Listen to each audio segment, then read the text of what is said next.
আসসালামু আলাইকুম। রান্নায় শুভ্রতা চ্যানেল থেকে সবাইকে ধন্যবাদ। আজ আমি লেবু দিয়ে খুব একটা দারুণ বাদশাহী লেমন জুস করে দেখাবো। নিশ্চয়ই লেবুটা দেখে খুব খেতে ইচ্ছা করছে। এই গরমে ক্লান্তি দূর করার জন্য এই বাদশাহী লেমন জুসটা কিন্তু দারুণ উপকারী। আর আমরা জানি লেবুতে প্রচুর পরিমাণে ভিটামিন সি থাকে এবং লেবুর খোসাতে কিন্তু লেবুর থেকেও বেশি পরিমাণে ভিটামিন থাকে। লেবুর খোসাতে থাকে ভিটামিন সি, ক্যালসিয়াম, পটাশিয়াম ও সামান্য পরিমাণে ফাইবার। আশা করি আমরা প্রতিদিন এই লেবুর জুসটি খাওয়ার চেষ্টা করব। প্রথমে কড়াইতে আমি জেলোটিন তৈরি করার জন্য আমি 3 কাপ পরিমাণে পানি দিয়েছি। এর মধ্যে একটি বড় লেবুর রস হাফটা আমি চেপে দিয়েছি, যাতে এর ফ্লেভারটা ভালো থাকে এবং লেমন একটা ফ্লেভার আসে। লেবুর রসটা ভালো করে চেপে দিয়ে আমি এর মধ্যে দিয়েছি 1.5 কাপ পরিমাণে চিনি। যেহেতু আমি 3 কাপ পরিমাণ পানি ইউজ করেছি, এজন্য আমি 1.5 কাপ পরিমাণে চিনি দিয়েছি। এবং আপনি চাইলে আরেকটু চিনি কম দিতে পারেন, তবে একটু বেশি দিলে যখন মুখে পড়ে এটা কিন্তু খেতে খুব অসাধারণ লাগে। এই চিনিটি দেওয়ার পরে কিছুক্ষণ নেড়ে চেড়ে চিনিটা গলিয়ে নিয়ে আমি এর মধ্যে এবার দিয়ে দিব জেলোটিন কিংবা আগার আগার পাউডার। এই আগার আগার পাউডারটা আমি দিয়েছি 2 টিস্পুন। এটি দিয়ে ভালোভাবে নেড়েচেড়ে আমি গ্যাসের ফ্লেমটা অন করে দেব। দিয়ে আরও কিছুক্ষণ নাড়ব। যখন বলক আসবে তখন এটি আমি নামিয়ে ফেলব।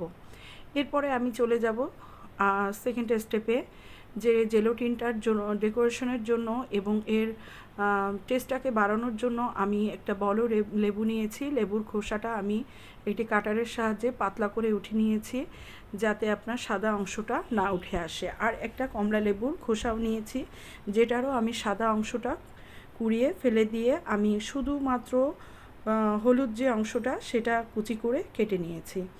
এটি আমি যে জেলোটিনটা রেডি করেছি সেই থালার উপরে আমি জেলোটিনটা একটু হালকা ঠান্ডা হয়ে যাওয়ার পরে আমি এই জেলোটিনটা উপর থেকে ছিটিয়ে দিয়ে একটু নাড়িয়ে চাড়িয়ে দিয়েছি।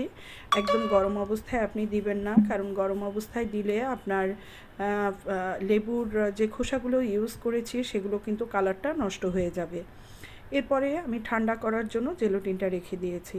ঠান্ডা হয়ে গেলে আমি জেলোটিনগুলো কেটে বাটিতে সাজিয়ে নিয়েছি। এরপরে আমি 2টা দেশি লেবু নিয়েছি।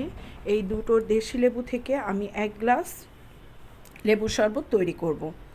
1 গ্লাস শরবতের মধ্যে আমি 2টো লেবু চিপে আপনার ছাঁকনি দিয়ে ছেঁকে নিয়েছি, যাতে লেবুর কোনো গোটা এর মধ্যে না থাকে।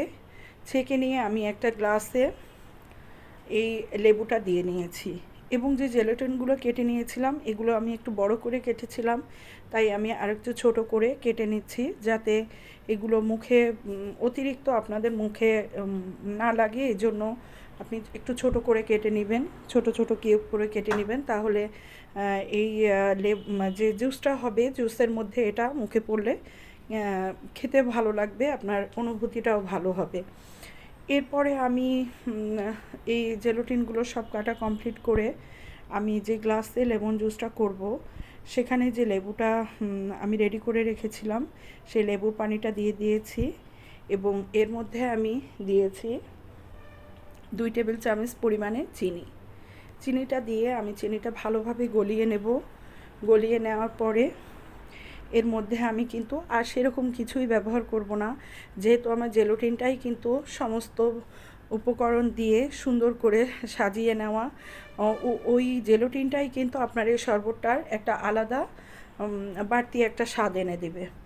আর যখন আপনি এই লেবুর শরবতটা খাবেন, এই বাদশাহী শরবতটা, তখন এর মধ্যে যে লেবু এবং কমলার খোসাগুলো এগুলো কিন্তু আপনার মুখে পড়বে এবং একটা দারুণ একটা খুব দারুণ একটা সেন্ট আপনারা অনুভব করবেন।